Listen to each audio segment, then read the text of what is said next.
Welcome back to Gossip Without Prejudice. My name is John. Lindsay's name is Lindsay. Hello. It is another fine week. We are still blowing up on TikTok. There are now just shy of 10,000 of you, and we only recorded previously like a handful of days ago. We are so sorry for not posting more. We have a whole bunch of footage, but we're hitting a bottleneck in our editing pipeline. So if you are a video editor, please reach out. Yeah, we very much want to do more social clips, do more of the show. Yeah, we're having so much fun with this. Yes. Lindsay, how are you doing today? I'm doing great. This is so exciting. I'm really excited to cover this topic today. I'm so curious. There's so much to learn. We're going to cover the arrest of Judge Dugan in Milwaukee, and I'm really, really curious about the legal precedent behind this case. Yeah, so for those of you who do not know, in April, the Trump administration, the Trump FBI, specifically arrested, and the Trump DOJ under Pam Bondi charged Milwaukee Circuit Court Judge Hannah Dugan with 2 federal statute violations that we will get into the details of. And we figured this was the time to break this down, talk about why this is significant, and more importantly, why, in my opinion, for reasons that I hope to support over this podcast, these charges are both politically dangerous and bogus. Lindsay, how much do you know about what went on here?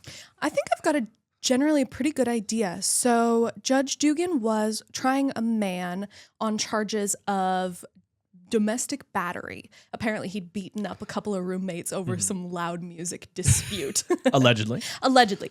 And he illegally immigrated into this country a number of years ago. And so ICE came and attempted to arrest this man during his battery trial. And Judge Dugan stopped ICE, or at least tried to. Yeah, well, here is the breakdown. You're correct. On April 18th, I'll just jump right into it. I'll give us a factual background, and then we can sit down to discuss. On April 18th, 2025, U.S. Immigration Customs Enforcement, also known as ICE, issued an arrest warrant for one Eduardo Flores Ruiz, a 30-year-old undocumented immigrant from Mexico accused of misdemeanor battery over altercation with his his roommates. Who was set to appear in court on April 18th before Dugan on charges of battery and domestic abuse. That's all correct. It was not a trial. It was just a hearing. Oh, okay. Yeah, but got it. For the prospect of the analysis here, it doesn't really matter whether or not it was a hearing. Yeah, he was appearing in court. That's what's important. Since 2019, listeners should know, a federal policy exists for ICE to refrain from making routine arrests at courthouses, and according to an affidavit filed by FBI agent in support of criminal complaint against her, Dugan was described as angry when she learned ICE agents were waiting outside her courtroom to arrest Flores Ruiz. We will talk about why Judge Dugan was so angry. But when she realized there were ICE agents outside her courtroom who had appeared by checking the public record and seeing when this guy was going to appear before her, she got rather agitated. She questioned the agents in the hallway, like she went out in her robes herself, and asked whether they had a judicial warrant. They informed her they had an administrative warrant to detain Flores Ruiz. Dugan told the agents they needed a judicial warrant, not an administrative warrant, and she directed them to speak to Chief Judge Carl Ashley. She then returned to her courtroom. So what the media and a lot of people are getting wrong here is the critical distinction between an administrative warrant and a judicial warrant. Yeah, this is something I'm particularly curious about. Yeah, judicial warrants, which everyone thinks this was, they're warrants that permit law enforcement to enter private spaces, such as residence, offices, homes, things like that. They authorize searches, seizures. They can do a variety of things. In this case, it was an arrest. Law enforcement must demonstrate probable cause to get a judicial warrant. That's what's important, which probable cause is a reasonable basis for a crime, or when evidence of the same is present, like reasonably calculated to find evidence. If a warrant is granted, they have to go to the judiciary anytime they want to search a place or, break the privacy seal on a home or domicile. They have to go and get judicial confirmation. That's one of the checks on the executive branch. Beautiful. That's what a judicial warrant is, right? That's why they have to show you the warrant at the door. It has to match your address. It has to have the judge's signature, and it has to specify specifically what they are authorized to search. Ah, okay. Good to know. An administrative warrant, which is what ICE admits and does not dispute they had here, in this immigration context, is issued by hearing officers within various executive branch agencies, in this case, ICE. They are not, as I have said so many times on this show, immigration judges are not judges. They are not Article 3 judicial officers. Administrative warrants generally only permit arrests or seizures in public places. They do not cross the private barrier. Okay. Here, ICE agents do not need probable cause to get an administrative warrant. It's actually quite controversial. They don't have to show hardly any burden of proof to get an administrative warrant from ICE. Note that a warrant signed by an immigration judge is, even if it's signed by an immigration judge, still not a judicial warrant. Okay, because they're technically not a judicial judge. Yeah. Further, critically, judicial warrants do not mandate assistance from any other branches. So part of the power of a warrant, be it or a search warrant or whatever, a warrant of arrest from a judicial officer, is that they empower action or compel action on behalf of other agencies, generally speaking. Sure. Administrative warrants do not do that. Okay. So they can waive whatever administrative warrant in anyone's face, generally speaking, and there's technically no compulsion to assist. Okay, that's interesting. That's totally new information to me. So technically speaking, that means Judge Dugan had no obligation to help these ICE agents get their man. On the face, but additionally, we'll get to more why. Okay. So where we are in this story, I just want to make sure everyone's with me. ICE agent showed up. Judge Dugan and her clerk realized that these ICE agents were here. They went and talked to them in the hallway. Do you have a judicial warrant? Because the courtroom is considered a private space. The hallway is a public space. Ugh. Right? So complicated. Yes. So that's why everyone's like, that's why what's so dangerous about the Trump administration spin is that this distinction is not being made. Okay. So according to the Milwaukee Journal-Sentinel, when Chief Milwaukee County Circuit Judge Carl Ashley, there we go, Carl Ashley, notified Dugan of this warrant via email. Basically, they went and talked to the chief judge. There were several officers there. Dugan responded by saying, quote, "A warrant was not presented in the hallway on the 6th floor." Right. Properly, a warrant is, all warrants are judicial warrants. We've just started calling administrative warrants. They're not really warrants. They're not issued by Article 3 courts. So Dugan is like, these guys can't, they don't have a judicial warrant to come into my courtroom. After Dugan returned to her courtroom, instead of holding the hearing, because Flores Ruiz was on her docket, she directed him and his attorney to leave using the jury exit door to the public hallway. So this alternate exit did lead through like a private, like back room hallway, but it only opened straight back into the public hall. I see. So back into the public space. Where she and the agents had initially spoken. It just took them out into the hallway, exactly back where they were more or less expecting him. Flores Ruiz and his attorney entered into an elevator in which an agent also entered. So there was actually one agent that hadn't been recognized as an ICE agent and followed him into the elevator. There it is. Now, interestingly, rather than arresting Flores Ruiz in the elevator, who the officers knew was unarmed at this point, there on the 6th floor, one of the agent rode the elevator down with him and his attorney and alerted the other agents that, like, hey, this guy's on the move. 4 of them convened outside the courthouse and chased him down the street and arrested him just 22 minutes after he entered into Judge Dugan's courtroom at 8:43 a.m. Wow, that is a short timeline. Yeah, it's a very short timeline, and what's critical is Judge talked to the ICE agents, told this guy and his attorney to leave, here's the door, and it goes right back out into the public hallway where ICE had eyes on him the whole time. Yeah, and had, again, free access to him. Remember, administrative warrants only permit arrests in public spaces. The courtroom hallways are public spaces. However, a courtroom, generally speaking, be either a state or federal judge, is a judge's kingdom. It's a private, for these purposes here, it's a private space. Wow, that's surprisingly convoluted, but I mean, it makes sense in practice. If she had just said to Flores Ruiz, just stay in my courtroom for the rest of the day, I wonder if that would have been more effective for him escaping ICE in the long run, but whatever. Yes, well, there was quite a frenzy here, and the Department of Justice has now charged Judge Dugan with 2 separate crimes. Title 18, United States Code, Section 1505, obstructing or impeding a proceeding before a department or agency of the United States. 5 years imprisonment and $250,000 fine. That's a lot of money. Up to. The elements of the offense for 18 U.S.C. 1505 require the government to prove, and I've broken out the elements in layman's terms. We're going to put the actual section code in the show notes, but it's much more convoluted. It requires them to prove, 1, existence of an investigative proceeding. There is or was an ongoing proceeding, inquiry, investigation before a federal department, agency, or any committee of Congress. Okay. 2, that the defendant knew of the pending proceeding.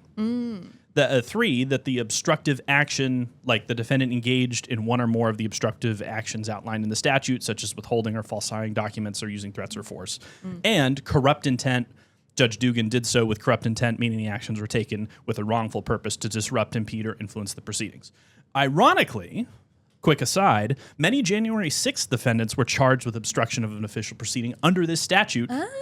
And, fun fact, the Supreme Court has also made it harder to charge people under Section 1505 in recent years. See Fischer v. United States 235572, U.S. June 28th, 2024. Here, the indictment before Judge Dugan does not allege corruption in any clear way or any threats. The complaint does not allege Dugan was violent. She was acting well within her authority to protect the integrity of her courtroom. Additionally, if she was attempting to help Flores Ruiz, a man she had never met before and no commitment, to, if she was helping him evade law enforcement, why did she send him out a door she knew only went right back into the public hallway where they were waiting? And further, per Printz v. United States, PRINTZ, 521 U.S. 898, 1997, the federal government cannot compel state officials to enforce federal laws or administer federal regulatory programs. So here's the part where I'm going to specify that this is a state judge, a state circuit judge. Under the rules of federalism, which sounds very scary, federalism is actually a power sharing agreement. If we did not have a federalist government, the federal government would control everything. Sure. But we have a federalist government, so we have independent state governments, which include independent state judiciaries. Okay. And that means Judge Dugan was a state employee who still had the sovereignty over her courtroom to defend the orderly proceedings of her docket. Here's Judge Dugan, who my guess, we'll get more into this later, was just trying to not have an altercation between 4 to 6 law enforcement officers and some random guy when she still had a full calendar to deal with. Yeah. And they did not have a warrant with them when they tried to show up with no notice. They didn't alert the judicial security. They didn't tell the chief judge before they showed up. And you said one of the conditions is that they need to know about it. Yeah, well, she did know about it. Yeah, she just didn't have any advance notice, but that's not necessarily relevant. Yeah, but that's not necessary. And Okay. if it fails most weakly, it obstructive action and intent. Right? Obstructive action and intent. How can we prove that she had the intent to shield this man from ICE when, in fact, she just sent him through a hallway that would have brought sent him her right into the back to public ICE. space anyways? Yeah, right, and then nowhere else. And more importantly, remember the criminal standard is beyond a reasonable doubt. So it's not featherweight preponderance of the evidence. Sure. This is a very high standard, and you have to convince an entire jury that of people presumably in Wisconsin, depending on where they convene this, that one of their judges was somehow a corrupt mastermind hiding immigrants in her basement, which is the narrative the Trump administration wants to push. Are you with me so far? I'm totally with you. And it's really interesting to me. I assumed that the government's allegations here had weight to them. But this is really, this colander. This is a colander. This is not a bowl. This is a colander where there's holes and things will fall through. So I should also add that it is absolutely not normal for federal agents to do this. And I know law enforcement would have never done this in a federal courthouse. They would have never done this in a federal courthouse. If the federal judiciary felt that the executive branch law enforcement was exploiting their public calendars to pursue whatever agenda they needed and disrupting their regular operations. Remember that the executive branch needs judicial approval for wiretaps, search warrants, arrest warrants, and they need help from the judiciary for all sorts of things to do their job. It's part of the checks and balances. You can't upset the federal judiciary. Here, ICE agents didn't tell the chief judge they were coming. They didn't alert court security or the police ahead of time. They just showed up. Wow. And part part of what's so upsetting here is that the concept of sanctuary cities was actually proposed back in the early 2000s by law enforcement. Because one of the problems law enforcement everywhere were having, especially in like immigrant heavy communities, is that no one would report a crime or talk to local police if they knew all their information was going to be turned over to federal law enforcement and or their families or like, you know. And so the local police were having an enormous problem getting witnesses and solving crimes because no one in the local communities was cooperating. Wow. And we have forgotten what happened. We've been under sort of that sort of tacit policy in many urban centers for such a long time that we've forgotten what that status quo was like. Yeah. Wow. If you know, you could get arrested at your judicial hearing that you're required to show up for, why would you show up? Absolutely. And so this is actually one of the examples of the Trump administration arresting someone who was already cooperating with the system. Now, he was a bad guy, and I think he should be thrown out of the country, but I'm not standing up for the man. I'm standing up for his rights and for the process. I think I'm glad that the judiciary had his hooks in him, and we're probably going to deal with him appropriately. But this is very poorly handled. This is not normal for the Trump administration to do, and that was just the first charge. Oh, Lord Almighty! What's so tough is that like the distinction between judicial and administrative warrants is not explained by the Trump administration in their many press releases. Oh, so they're not even addressing the key delicate parts of this situation. Yes, and so the second charge is Title 18 United States Code Section 1071, concealing an individual to prevent his discovery and arrest, up to 1 year imprisonment and $100,000 fine. The elements are a little simpler. Okay. It's 1, a federal warrant had been issued for the person's arrest. Yep. 2, the person concealed them, knew that a warrant was issued. The person that actually concealed the fugitive, you know, the person actually like concealed them. They knew and did it. And the person acted with intent to prevent the fugitive's discovery or arrest. Okay. So those are the 4 general elements. Now, first, I cannot find any information that says an administrative warrant even counts towards the first element. Yeah. You said a federal warrant. Yes, and a it is federal an administrative warrant. Wow, okay. It's not actually clear whether an administrative warrant even applies. God damn it. Now, that will probably be in controversy. Yeah. So, like, maybe it will be. I think I can't opine one way or another, but you should know that it is not a foregone conclusion that this even counts just on the first element. Wow. Second element, the person concealed them, knew that a warrant was issued, again, tethers back to whether or not administrative warrant counts for the purposes of Section 1071. And third, the person actually concealed the fugitive from law enforcement. Now, is sending a man out a door into a public into a public hallway concealment? That's interesting. Could you convince a jury beyond a reasonable doubt? I mean, you would have a really tough time convincing beyond a reasonable doubt. A with judge, that high no of a less. standard? Yeah. Wow. And the person acted with intent to prevent the fugitive's discovery. So even if you concealed him by way of sending him out this hallway, you also have to prove that that was the intended consequence. To stop him from being arrested. And maybe that wasn't the intent at all. Yeah, according to ICE themselves, I have a lot more of analysis here because like the first one was a little more cut and dry. All they had was an administrative warrant. Like that's in the government's pleadings, which again may not qualify as a federal warrant as defined by the first element.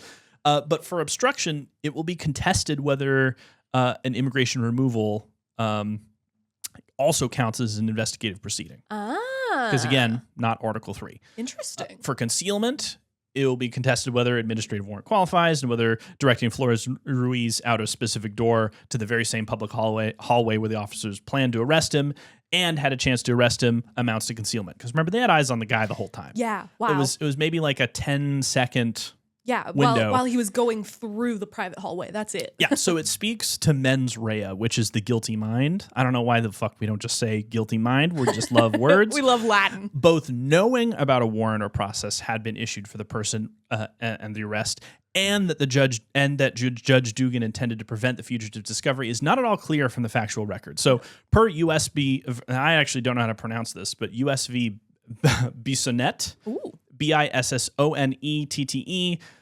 586, Federal Reporter, 2nd edition, 7378, 8th Circuit, 1978. We'll put these citations in the show notes. Always. The statute does not require that the defendant had a specific intent to prevent that defendant's arrest forever. So it's only a specific time It only has to happen once. It doesn't have to be indefinite. Or I say the timeline isn't indefinite. So like you have to prove in that very moment. Just because did something later to possibly they can't be interpreted expansively. Okay, we don't have time to get into the analysis of this. Yeah, we could talk about that for hours, I think. But very basically, it's going to be really tough to fit this box into this analysis. I see. Judge Dugan, I'm going to read from the complaint, quote, Judge Dugan and Judge A, which is just another judge that was involved in this who was not being charged, who were both wearing judicial robes. I don't know why they needed that detail. Yeah, why does that matter? Approached members of the arrest team in the public hallway. Judge A's courtroom is located adjacent to Judge Dugan's courtroom. Witnesses uniformly reported that Judge Dugan was visibly upset and had a confrontational, angry demeanor. Judge Dugan addressed Deportation Officer A and asked if Deportation Officer A was present for a court appearance. When Deportation Officer A responded no, Judge Dugan stated that Officer A would need to leave the courthouse. Officer A stated that Officer A was there to effectuate an arrest. Judge Dugan asked if Deportation Officer A had a judicial warrant, and Deportation Officer A responded, no, I have an administrative warrant. Judge Dugan stated that Officer A needed a judicial one. Deportation Officer A told Judge Dugan that Deportation Officer A was in a public space and had a valid immigration warrant. Judge Dugan asked to see if the administrative warrant applied, and Deportation Officer A offered it to show her.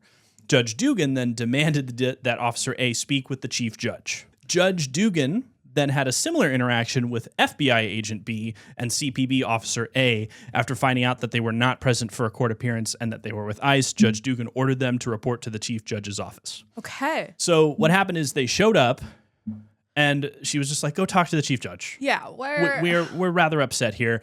It's up for interpretation because the entire question of the case hinges on Judge Dugan's intent.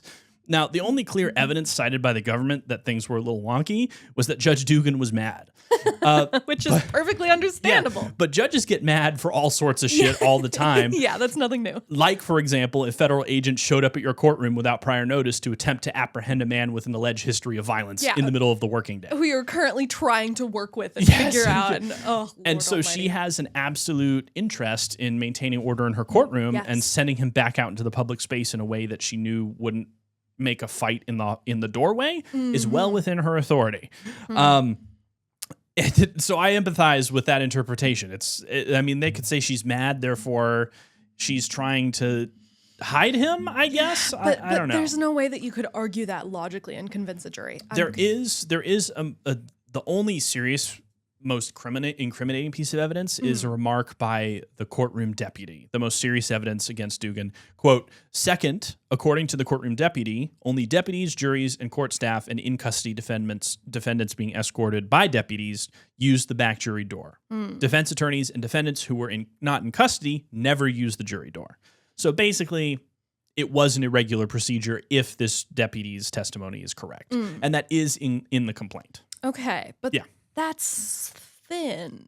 That's very thin. I will acknowledge it's not a good look. It's not a good look. That's It's not a good look. However, it should be noted that the chief judge was at this time currently writing a policy on how to handle such situations when immigration enforcement officers showed up in state courts. Well, if only he'd completed it the day before. Yes, quoting from the complaint, quote, the chief judge emphasized that such arrest actions should not take place in courtrooms or other private locations within the building. Deportation Officer A, hearing a lot from him, asked about whether enforcement actions should take place in the hallway. The chief judge indicated that hallways are public areas. So the chief judge actually had no comment on whether or not they should. He just said, it's a public area. That's all I got for you. That being said, the chief judge is probably not happy that they're in the hallways because that will have a tremendous chilling effect on whether or not people show up for their hearings. That's for sure, which is unacceptable. So how are you with me so far? Yeah, I'm with you. Okay. And at this point, I'm curious, we talked at the beginning how some states have laws explicitly forbidding this. Does Wisconsin have anything like that? So they can't have a law forbidding it. Okay. So under federalism, states cannot be compelled to assist. States cannot be compelled to exist. They can assist voluntarily. I see. And you see some states like Texas doing that, but they can't be compelled to. Okay. That being said, they also can't substitute their authority for the federal government. So like sure. They can't supersede. Yes, they can't supersede the federal government, and therefore they can't pass laws saying state law enforcement can stop them. Okay. So the states just can't have the option of not assisting. I see. And they can't actively impede. Okay. So the question here really comes down to whether or not Judge Dugan was actively, intentfully impeding ICE from arresting this man. Both charges will pivot on Judge Dugan's intent, just like you said, whether she had corrupt intent and the intent of helping him evade arrest entirely, both of which questions are not clear, in my opinion, to the satisfaction of a criminal standard, or whether she wanted to protect the sanctity of her own courtroom, because she's just going to say, hey, look, I'm a state employee. Yeah. I am under no obligation to assist federal law enforcement, and I have a vested interest in maintaining safety in my courtroom. Yeah. I think her defense to me at this point seems sounder than the argument against her. Yeah, acts in state courtrooms are generally outside the purview of federal officers. Okay, there you go, folks. But again, it really should be acknowledged, Judge Dugan, I think, made a tactical optical mistake. The non-regular door exit, if that allegation is true, is a pretty bad... That's one of the biggest holes. That's a bad... Well, not a hole, it's just a bad look. Yeah. Because she still has the authority to send him out whatever door she wants, but I think for the PR battle, I think that's a bad look. I agree. Reasonable minds can differ, but what bothers me is like the seismic implications of just arresting a judge at all, because the biggest problems I have with the situation aren't actually the criminal charges at all, right? The implications for federalism, the politics of norms, are huge, because this sort of smells of retaliation and compliance punishment, because when judges have been punished in the past, they have not been frog marched in front of the cameras. And we'll get to more about another case here shortly. But I wanted to wrap up this conversation. I want to say and caveat and say there are several key witnesses that have not yet been interviewed, or if they have, their testimony was not included in the complaint. FBI didn't appear to ask Flores Ruiz's attorney for what happened, about whether Flores Ruiz himself and whether Judge Dugan alerted them that ICE was there to arrest him. There's actually no clear connection between that. Very important testimony. And some of their behaviors is inconsistent with having any warning, because like they just calmly walked out the door and they were headed, best we can tell, for the street. And not for like a closet somewhere to hide. And we don't even know whether Flores Ruiz's attorney drove to the courthouse. If not, she would know well to take the elevator that went to street level, which they did. They took the elevator with an ICE agent, and they were all arrested at ground floor almost immediately. And so there's a whole, and the Chief Justice isn't in this complaint either. And what the Chief Justice knows might be pertinent. So it's not clear if there are more operative facts or if there are more witnesses that have not yet been included here that may change the analysis. But with what information we have, these charges are both extremely flimsy. In my opinion, let me just make sure I get the citation right. 1071, concealing an individual to prevent his discovery and arrest. That's the flimsier of the two, but both of them are paper tigers. The bigger damage here is the deliberate media frenzy that followed Judge Dugan's arrest. Yeah, this has been chaotic. Yeah, when the FBI arrested Judge Dugan at the courthouse, amid that would like look in bad. front of cameras. Yeah. If I were her, I'd be so fucking angry. Yeah, there's a deliberate showpiece, up to including FBI Director Kash Patel posting a picture of the Judge Dugan's arrest in violation of DOJ guidelines designed to prevent prejudice of charged individuals. Yeah, you're not supposed to post a picture of someone who's charged unless it has real legal precedence, right? Yeah. So he posted a picture of her. FBI Director Kash Patel initially put out a gloating tweet, quote, "Just now, FBI arrested Judge Hannah Dugan out of Milwaukee, Wisconsin on charges of obstruction after evidence of Judge Dugan obstructing an immigration arrest operation last week. We believe Judge Dugan intentionally misdirected federal agents away from the subject to be arrested in her courthouse. Eduardo Flores Ruiz, allowing the subject, an illegal alien, to evade arrest. Thankfully, our agents chased the perp down on foot, and he's been in custody since. But the judge's obstruction created increased danger to the public. We will have more to share soon. Excellent work at FBI Milwaukee." So this tweet actually went out and then was deleted, I think, within an hour. Good. And Pam Bondi also sort of, they launched a media offensive, and then they took it down really quickly because I think they were realizing their claim. Oh, shit. It didn't look as good as they thought it felt. Yeah. They thought they had a nice, fresh, beautiful sword to wield, but in fact, it was pretty rusty. They got really significant pushback on this, even from pro-Trump commentators. Good. And further, FBI, the civil rules that the FBI tweets, comments by Pam Bondi, arguably violate 1-7610, which prohibit photography of defendants that prejudice judicial proceedings. Because you don't want to perp walk someone in front of the media and then have a jury trial of their peers who have seen all the media coverage. So finding an unbiased jury can actually be really difficult in high-profile cases. I believe it. You'd have to basically just get Luddites who don't have phones, which is particularly difficult these days in the age of direct media. Extremely difficult. And so it's sort of cutting against the spirit of the judicial system on top of the flimsiness of the charges. You're not supposed to make huge fanfare about ongoing criminal charges or investigations. Now, note that Judge Dale Ho already found that Pam Bondi's public comments about the Eric Adams case likely violated local rules when they did something like this similarly. Nice. Eric Adams, mayor of New York, huge corruption charges, dismissed as a favor from the Trump administration. The Trump administration wanted the charges dismissed without prejudice. Judge Ho dismissed them with prejudice, which isn't exactly a victory, but it means that the Trump administration can't keep Eric Adams under their thumb to do their bidding and then just refile the charges later if he ever falls out of line. Great. So judges have previously in high-profile indictment cases have said media communications matter. We should go over the Eric Adams case at another date. Yeah, absolutely. Let us know if you'd be interested in that, folks. Yeah. In the aftermath of this whole arrest, because this just happened like a couple weeks ago, so it's very fresh and there's not yet a trial date set, I don't think. She was removed from the bench on April 29th. Okay. She was removed from the bench. In re Dugan Supreme Court administrative order on April 29th, issued from the Supreme Court of Wisconsin. I'm going to read the quote. It's a very short order. Quote, "The court has learned that Milwaukee County Circuit Court Judge Hannah C. Dugan has been charged with 2 federal criminal offenses, one of which is a felony and one of which is a misdemeanor. This court is charged in the Wisconsin Constitution with exercising, superintending, and administrative authority over the courts of this state. In exercise of that constitutional authority and in order to uphold the public's confidence in the courts of this state during the pendency of the criminal proceedings against Judge Dugan, we conclude on our own motion," which means sua sponte, on their own, "that it is in the public interest that she be temporarily relieved from her official duties.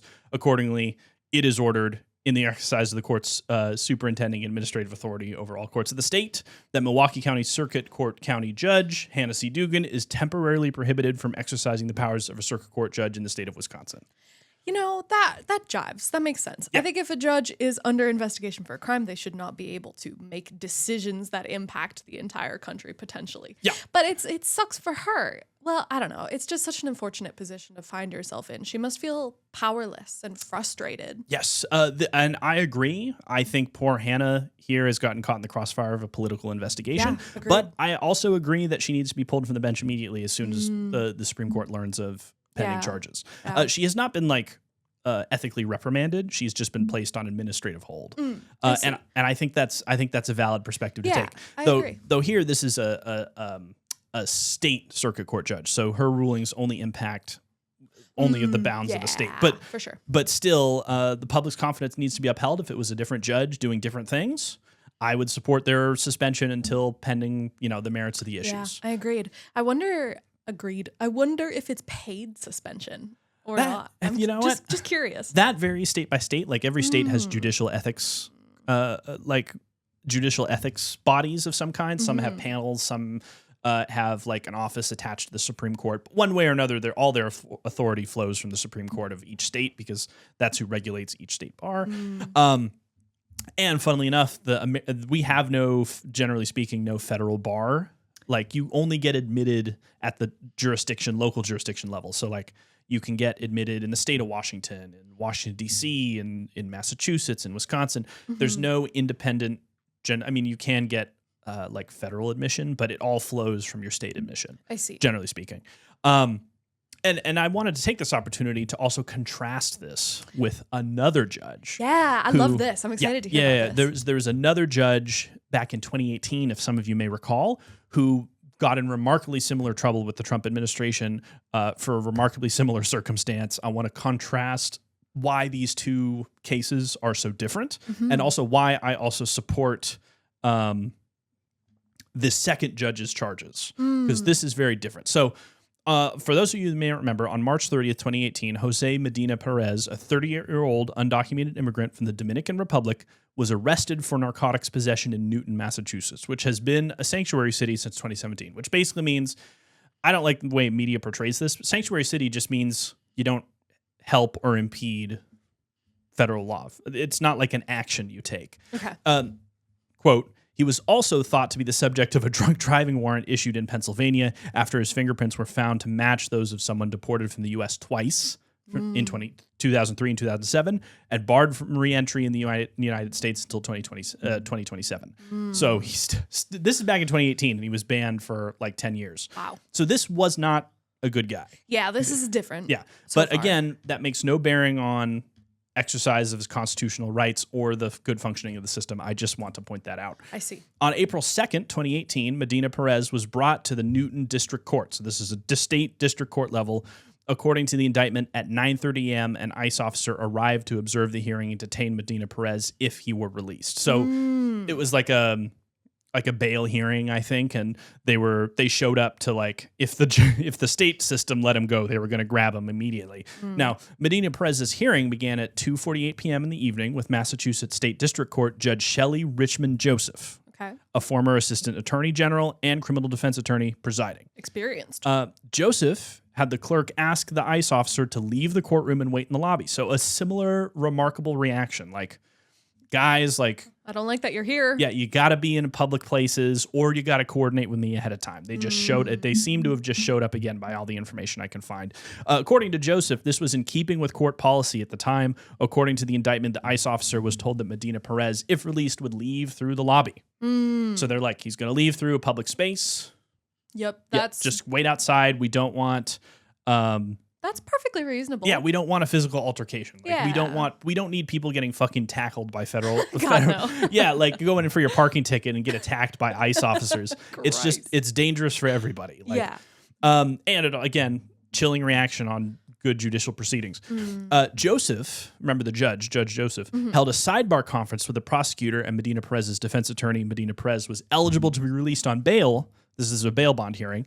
And during the sidebar conference, Medina Perez's attorney told Joseph that Medina Perez had an ICE detainer, and if they were, which is basically in this case, it's just an administrative warrant. They're just calling it a detainer. And if they were returned to the Billerica jail, Billerica, it's the local jail. If he was returned to the local jail and released from there, ICE would apprehend him. So basically, the county jail, like, hey, Judge, if you send me to the county jail, they're just going to grab him as soon as he's out. ICE would apprehend him. Joseph instructed the court clerk to deactivate the audio recorder in the courtroom.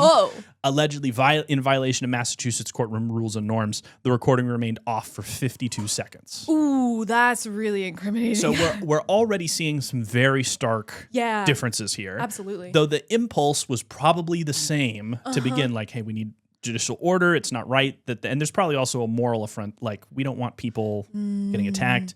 Yeah. But then it's cut the cameras. That's something very different. Now, according to the indictment against Judge Joseph, the recorder was reactivated at 2:41 p.m., so they knew it should have been on, probably. The prosecutor asked Joseph to dismiss the fugitive warrant because Medina Perez did not resemble the mugshot of the Pennsylvania fugitive. Joseph granted the request, and the fugitive charge was dismissed.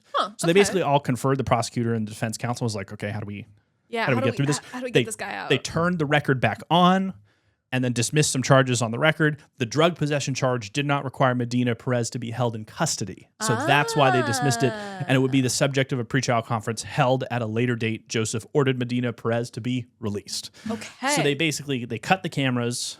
There were no cameras. It was an audio recording, but they cut the cameras, had a sidebar, turned the record back on, dismissed the charge collaboratively that would have, like, everyone, the judge, the defense counsel, and prosecutor, dismissed the charge that would have had him held, and then set an indefinite hearing at a later date, and then released him.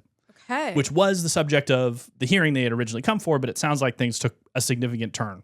Now, Medina Perez's attorney told Joseph that Medina Perez had some property, quote, downstairs, and asked for permission to speak with Medina Perez. His attorney and an interpreter to the court's went to the court's basement and lockup facility, where at 3:01 p.m., he used his security access card to open a rear exit to a public parking lot and a court official allowed Medina Perez to leave the courthouse. Ooh, that doesn't look good. That's completely different. So we didn't go into a public hallway. We went through the basement secure lockup, private spaces the whole way in the judicial sort of sphere's purview, and then used a court access card acquired from the judge's Joseph's clerk, and then let them out the back, literally out the back alleyway into the courtroom. It feels very different. Into the parking lot. Yeah, there we go.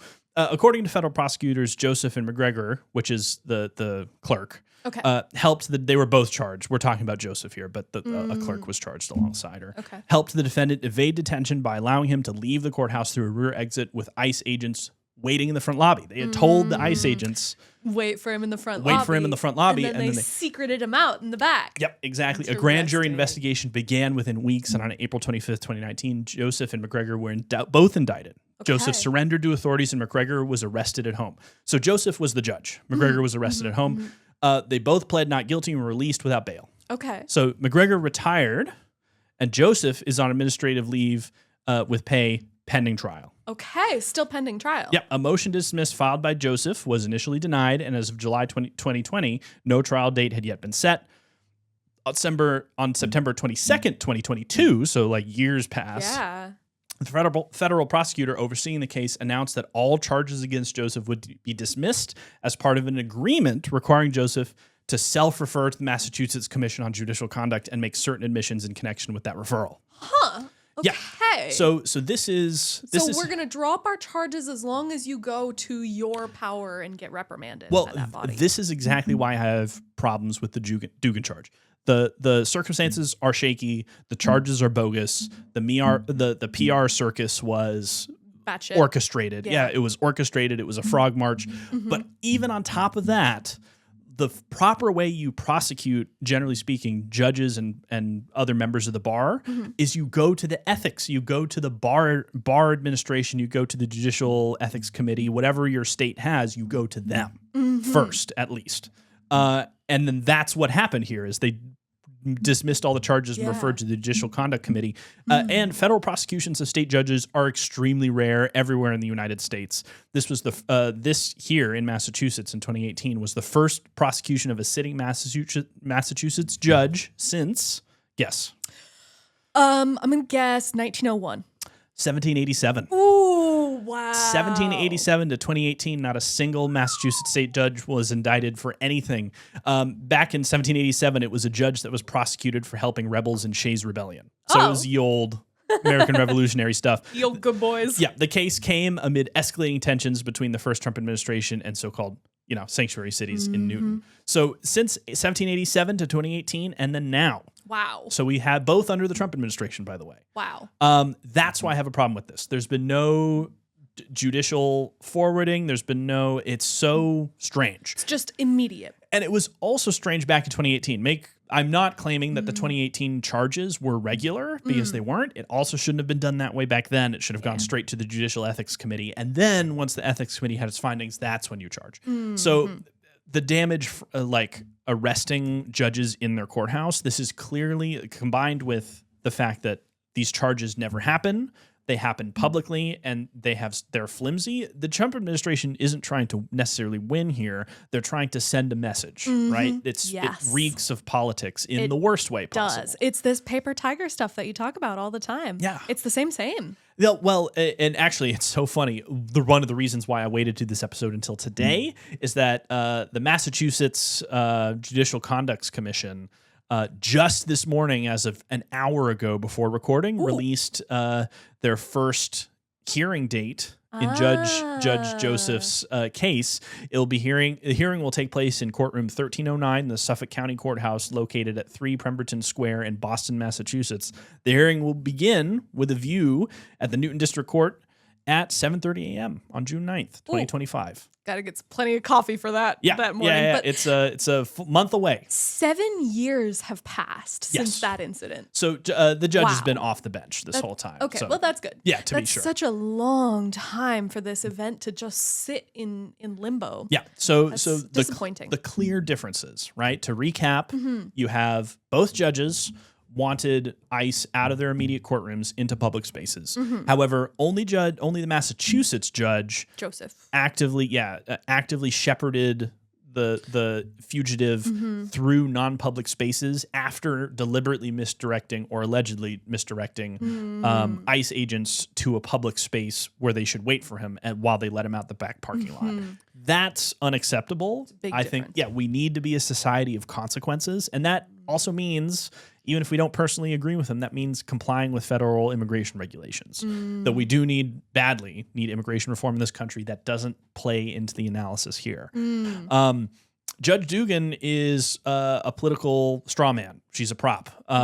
For the sin of letting a man out the wrong door, a lot of people are calling her actions illegal because they don't understand the flimsiness of the elements in the charges they filed. Yes. And just as importantly, they don't understand why this is so irregular. Because the Trump administration's on Twitter going, no one's above the law. Yeah. Meanwhile, he's accepting, a $400 million Qatari luxury jet. Yeah. Well, actually, what's happening is that Qatari is donating it to the DOJ. The DOJ is giving it to Trump to use during his presidency. And then at the end of his presidency, they're donating it to his personal library, which will then allow him allegedly to continue using it as a private citizen. And all of that, as far as I can tell, tax-free because it never actually falls into his possession.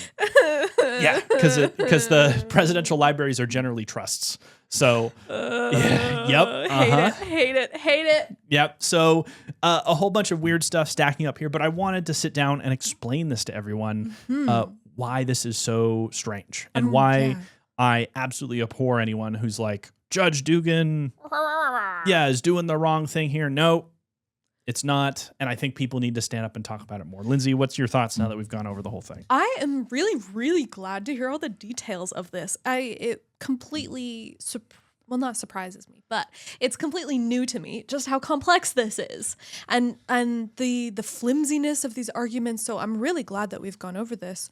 Before we came in to record this episode today, I was just kind of generally thinking about the 14th Amendment and the due process requirements. And I pulled it up for myself because I was thinking about it. Nor shall any state deprive any person of life, liberty, or property without due process of law.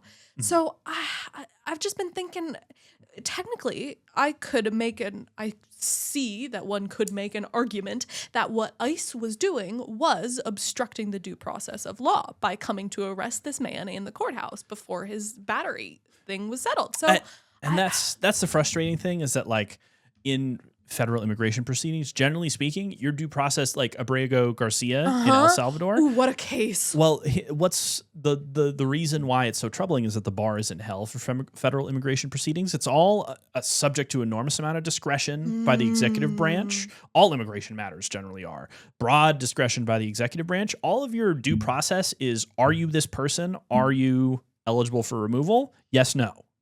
That's it. Don't like it. That's all. When everyone's saying due process, they're not calling for trials. They're just calling for a removal proceeding, which is already, in my opinion, very minimal. It's very minimal. It's like, are you this person? Can you be removed?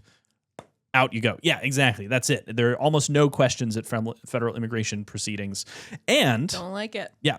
And it's incredibly hard to argue. It's hard to make the government accountable. Let's just leave it at that. There's lots of complicated reasons why that can be a good or a bad thing, but it's just hard to hold the government accountable generally. Here, federal proceedings for removal for immigration purposes are very easy to execute. And that's also why the broad discretion of the executive branch is also why the Trump administration can cancel the visa or attempt to cancel the visa of that Tufts University student who wrote an op-ed a year ago criticizing Israel and then throw her out of Tufts University because Marco Rubio can just cancel her green card or can try to. I think there's a lawsuit pending. Or actually a judge might have just reinstated it. But they can try to because they have broad political discretion to decide who is and isn't and shouldn't be granted a visa. Through this episode and the last one, the Wong Kim arc, and Abrego Garcia, all these stories, I have become very strongly in favor of immigration reform myself. So this is fascinating. What's so interesting is that there has not been substantial immigration reform for like 20 years. I believe it. Yeah. It's throughout my memory, it's always been messy, and I think wrong. Yeah. Just doesn't jive with me and what I perceive as justice. This was my first in-depth investigation of like an active case. Let me know how I did. Yeah. I'm worried I stumble over my words a little bit at the first half of the show, but please, we would love to hear your analysis. We'd love to hear if you think I got it right. If we got it wrong, tag us on our socials. Yeah, tell us. Yeah, there's a lot of activity. Send us an email, gossipwithoutprejudice.com. Ooh, no, that's not correct. Email. Gossipwithoutprejudice@gmail.com. There you go. Go to gossipwithoutprejudice.com if you want to support the show. Pledge as little as $5 keeps the lights on. Thank you to our sponsors, Quimby Bar Prep and Hemet Law. Bar Prep, MPRE, good attorneys in Washington. You've all heard the pitch before. Okay. But we will be in touch very soon, guys. Thank you so much for listening for another week. Thank you. We love you. Goodbye.